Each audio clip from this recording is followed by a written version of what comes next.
So there's a reason why I don't have my own YouTube channel.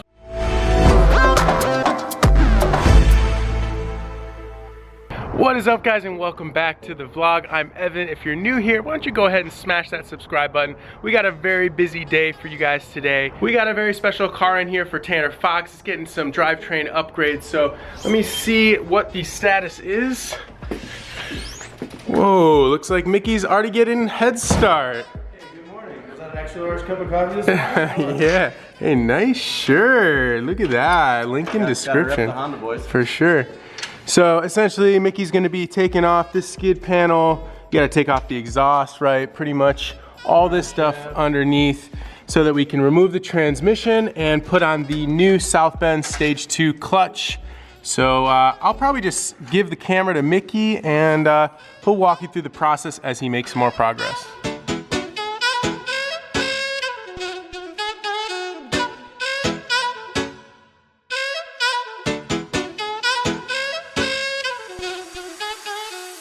So I've got the under trays off, and looking around under here, as Evan mentioned, went ahead and tightened up some nuts and bolts under here that had looked like they worked their way loose over the course of the mileage that he's put on since we installed the cool turbo kit from AVO. Everything looks good. We had just a minor oil drip from the drain plug, which I think the seal on the drain plug is bad, so we're gonna go ahead and replace that. And also a fitting on one of the oil return lines, or oil feed lines, actually the return line. This was not 100% tight, so it was a little bit of oil sweating from there. So went ahead and tightened that up. Also noticed that the manifold is rubbing on the skid plate underneath the car. So I'm gonna go ahead and put a little spacer in there when we put this back together, and that should fix that problem. Now it's on to removing this exhaust. 2,000 years later. So fast forward a few minutes, I've got all the bolts out of the transmission, and we're gonna go ahead and get that thing dropped to the floor here in a minute. Here's all the hardware and bolts that had come out, and looky what we have here. The UPS man just finally arrived with our South Bend clutch. So Evan's gonna go ahead and pop it open. Let's go open here. Warranty card. Instructions. Warranty card. There we go. It's an organic disc. It's not even a 6-buck, so this should drive pretty nice. That's what Zach said. The new throtl bearing, I use Exedy. And Most companies do, because Exedy is owned by Dakin Clutch, and Dakin Clutch makes the majority of OE clutches. I cannot tell everyone how important this little tool here, this is a clutch alignment tool. If you do not have this, you cannot install a clutch unless you want to get really creative. But let's just say, for most people, you need to have this tool. Make sure you get it when you get a new clutch. And that's why we have a lot of them in our top drawer, because we have a lot of different cars here. So we save them in case we get in a pinch. There's the pressure plate right here, so we should be good to go. That's everything you need, right? All right, so just stepping back into the garage, looks like I came out at the perfect moment. Mickey just got all the bolts out and everything is disconnected, so we ready to drop it? I hope everything's disconnected. Hopefully everything's disconnected. That's a joke, everything's disconnected. All right, so I'm gonna go ahead and set the camera down and help Mickey put this thing to the ground.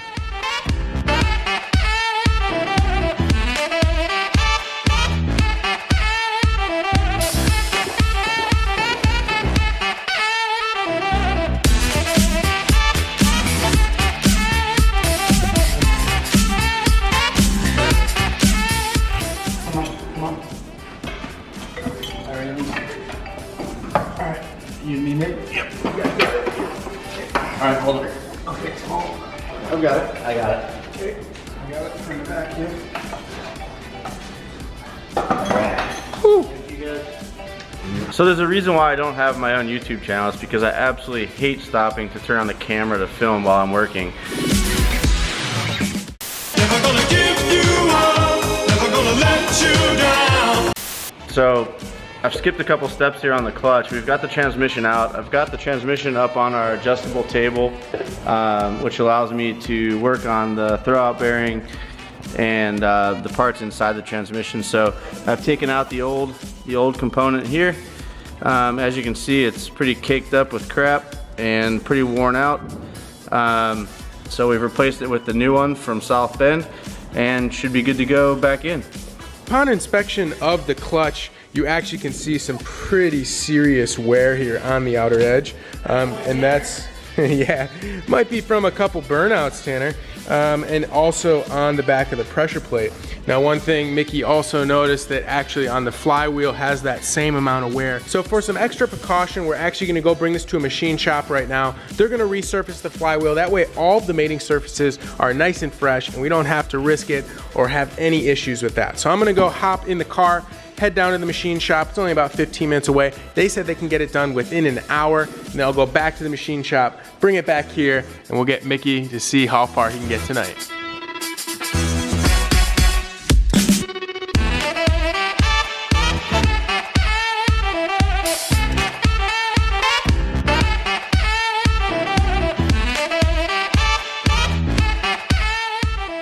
Just got that done in under an hour. These guys killed it.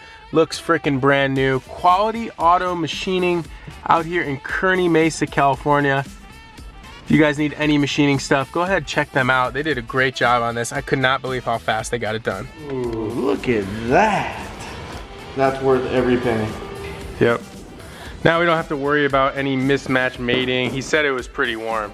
He said there was a lot of hot spots, so it's a good idea we got it done. It's the extra precautions like this that will prevent you from having to do this job all over again in like 2,000 miles, so, or less.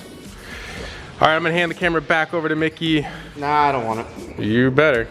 All right, we got the flywheel back in the car. Bam. Clutch disc is in with the tool to center it, and now we're gonna go ahead and put the pressure plate on. I already went ahead and wiped down the pressure plate mating surface with a clean rag with some acetone on it or brake parts cleaner, whatever you got, so that when you do engage the clutch, it has something to grab onto right away and there's no grease or fingerprints or oil. So gonna go ahead and slap this thing on real quick, see if I can show you guys. Oh, there you have it, all installed. Ready to go. Still got our guide dowel in there, and we'll pull that out when we gotta stab the transmission. So Tanner, Mickey found a little additional modification he's gonna do to your car. So you'll be able to see this, right? This is the reverse collar that you pull up. Exactly. Ooh, he's gonna like that. That's hot boy right there.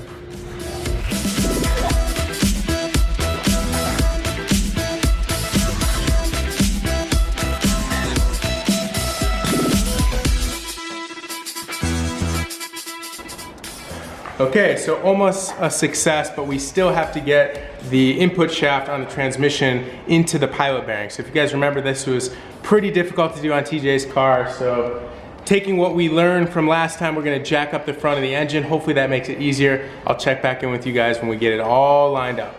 All right, so that was a lot easier the second time we did that. We ended up jacking up the front of the motor just a little bit, and that gives you the right angle so that you can get everything all aligned and pressed in. So pretty much now it's just a reassembly of everything that Mickey already took apart. We got the trans mount going in, everything else, and looking good.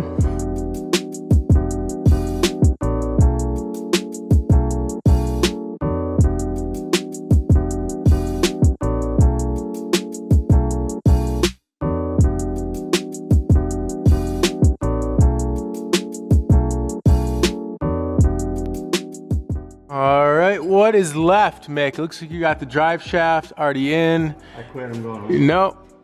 Trans mounts in, all of the bolts are good.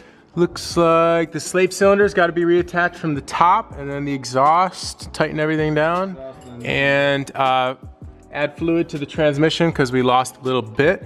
So I'm gonna take off from here. I'm gonna let Mick polish this up, and should be ready for tomorrow's pickup, I believe. That's all the time we have for these chacharonis. We'll see you guys in the next video.